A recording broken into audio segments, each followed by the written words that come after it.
Esther 3. After these events, King Xerxes honored Haman son of Hammedatha, the Agagite, elevating him and giving him a seat of honor higher than that of all the other nobles. All the royal officials at the king's gate knelt down and paid honor to Haman, for the king had commanded this concerning him. But Mordecai would not kneel down or pay him honor. Then the royal officials at the king's gate asked Mordecai, "Why do you disobey the king's command?" Day after day they spoke to him, but he refused to comply. Therefore they told Haman about it to see whether Mordecai's behavior would be tolerated, for he had told them he was a Jew. When Haman saw that Mordecai would not kneel down or pay him honor, he was enraged. Yet having learned who Mordecai's people were, he scorned the idea of killing only Mordecai. Instead, Haman looked for a way to destroy all Mordecai's people, the Jews, throughout the whole kingdom of Xerxes. In the 12th year of King Xerxes, in the first month, the month of Nisan, they cast the pur, that is, the lot, in the presence of Haman to select a day and month. And the lot fell on the 12th month, the month of Adar. Then Haman said to King Xerxes, "There is a certain people dispersed and scattered among the peoples in all the provinces of your kingdom whose customs are different from those of all other people and who do not obey the king's laws. It is not in the king's best interest to tolerate them. If it pleases the king, let a decree be issued to destroy them, and I will put 10,000 talents of silver into the royal treasury for the men who carry out this business." So the king took his signet ring from his finger and gave it to Haman son of Hammedatha, the Agagite, the enemy of the Jews. "Keep the money," the king said to Haman, "and do with the people as you please." Then on the 13th day of the first month the royal secretaries were summoned. They wrote out in the script of each province and in the language of each people all Haman's orders to the king's satraps, the governors of the various provinces and the nobles of the various peoples. These were written in the name of King Xerxes himself and sealed with his own ring. Dispatches were sent by couriers to all the king's provinces with the order to destroy, kill, and annihilate all the Jews young and old, women and little children on a single day, the 13th day of the 12th month, the month of Adar, and to plunder their goods. A copy of the text of the edict was to be issued as law in every province and made known to the people of every nationality so that they would be ready for that day. Spurred on by the king's command, the couriers went out, and the edict was issued in the citadel of Susa. The king and Haman sat down to drink, but the city of Susa was bewildered. Esther 4. When Mordecai learned of all that had been done, he tore his clothes, put on sackcloth and ashes, and went out into the city, wailing loudly and bitterly. But he went only as far as the king's gate, because no one clothed in sackcloth was allowed to enter it.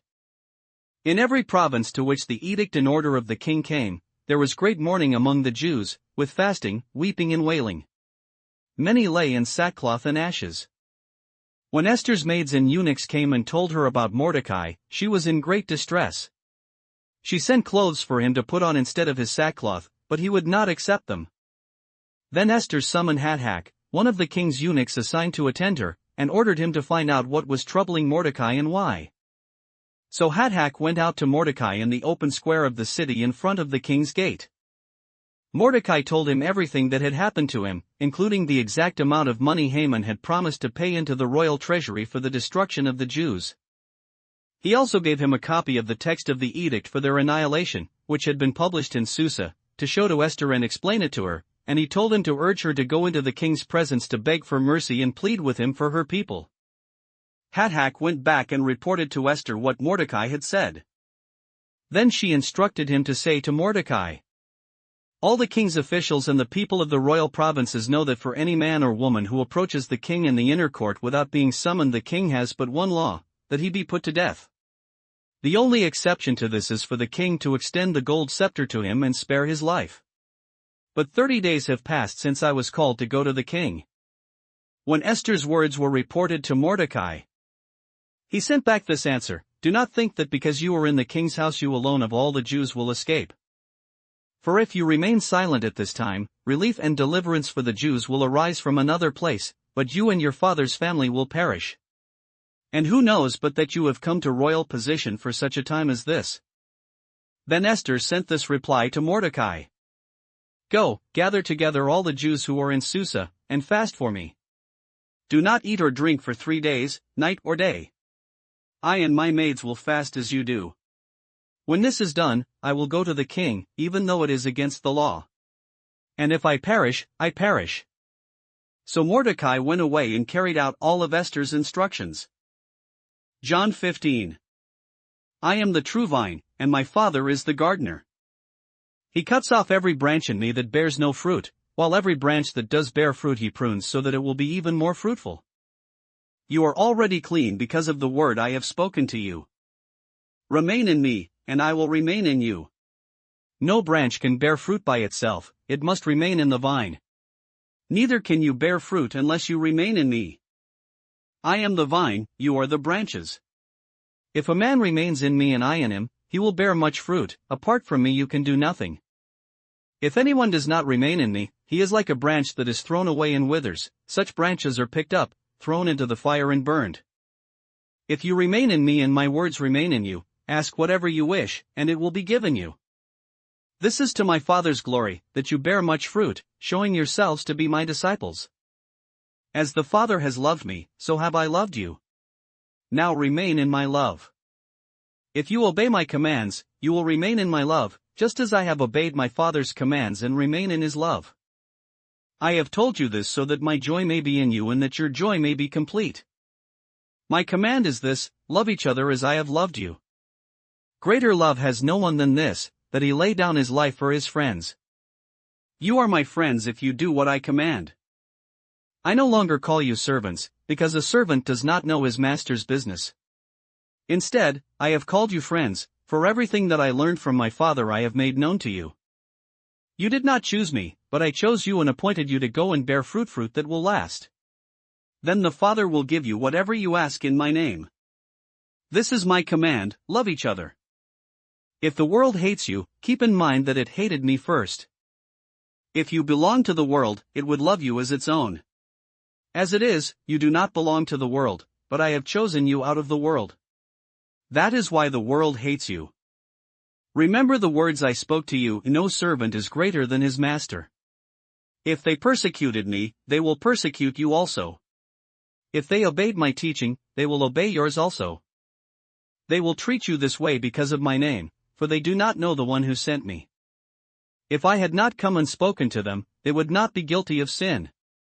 Now, however, they have no excuse for their sin. He who hates me hates my Father as well. If I had not done among them what no one else did, they would not be guilty of sin. But now they have seen these miracles, and yet they have hated both me and my Father. But this is to fulfill what is written in their law: they hated me without reason. When the Counselor comes, whom I will send to you from the Father, the Spirit of truth who goes out from the Father, he will testify about me. And you also must testify, for you have been with me from the beginning. John 16. All this I have told you so that you will not go astray. They will put you out of the synagogue. In fact, a time is coming when anyone who kills you will think he is offering a service to God. They will do such things because they have not known the Father or me. I have told you this, so that when the time comes you will remember that I warned you. I did not tell you this at first because I was with you. Now I am going to him who sent me, yet none of you asks me, where are you going? Because I have said these things, you are filled with grief. But I tell you the truth, it is for your good that I am going away. Unless I go away, the Counselor will not come to you, but if I go, I will send him to you. When he comes, he will convict the world of guilt in regard to sin and righteousness and judgment. In regard to sin, because men do not believe in me. In regard to righteousness, because I am going to the Father, where you can see me no longer. And in regard to judgment, because the prince of this world now stands condemned. I have much more to say to you, more than you can now bear. But when he, the Spirit of truth, comes, he will guide you into all truth. He will not speak on his own, he will speak only what he hears, and he will tell you what is yet to come. He will bring glory to me by taking from what is mine and making it known to you. All that belongs to the Father is mine.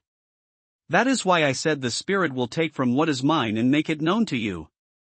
In a little while you will see me no more, and then after a little while you will see me. Some of his disciples said to one another, what does he mean by saying, in a little while you will see me no more, and then after a little while you will see me, and because I am going to the Father? They kept asking, what does he mean by a little while? We don't understand what he is saying.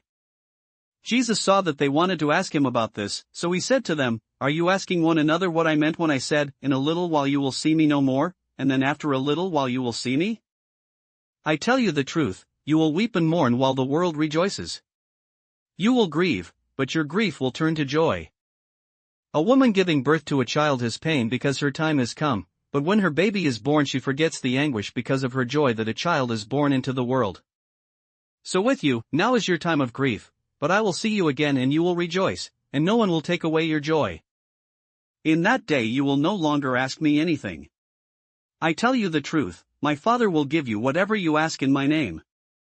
Until now you have not asked for anything in my name. Ask and you will receive, and your joy will be complete. Though I have been speaking figuratively, a time is coming when I will no longer use this kind of language but will tell you plainly about my Father. In that day you will ask in my name. I am not saying that I will ask the Father on your behalf. No, the Father himself loves you because you have loved me and have believed that I came from God. I came from the Father and entered the world, now I am leaving the world and going back to the Father. Then Jesus' disciples said, "Now you are speaking clearly and without figures of speech. Now we can see that you know all things and that you do not even need to have anyone ask you questions. This makes us believe that you came from God. You believe at last." Jesus answered, "But a time is coming, and has come, when you will be scattered, each to his own home. You will leave me all alone. Yet I am not alone, for my Father is with me. I have told you these things, so that in me you may have peace. In this world you will have trouble. But take heart. I have overcome the world." Psalms 26. Of David. Vindicate me, O Lord, for I have led a blameless life, I have trusted in the Lord without wavering. Test me, O Lord, and try me, examine my heart and my mind. For your love is ever before me, and I walk continually in your truth. I do not sit with deceitful men, nor do I consort with hypocrites. I abhor the assembly of evildoers and refuse to sit with the wicked. I wash my hands in innocence, and go about your altar, O Lord, proclaiming aloud your praise and telling of all your wonderful deeds. I love the house where you live, O Lord, the place where your glory dwells. Do not take away my soul along with sinners, my life with bloodthirsty men, in whose hands are wicked schemes, whose right hands are full of bribes. But I lead a blameless life, redeem me and be merciful to me. My feet stand on level ground, in the great assembly I will praise the Lord.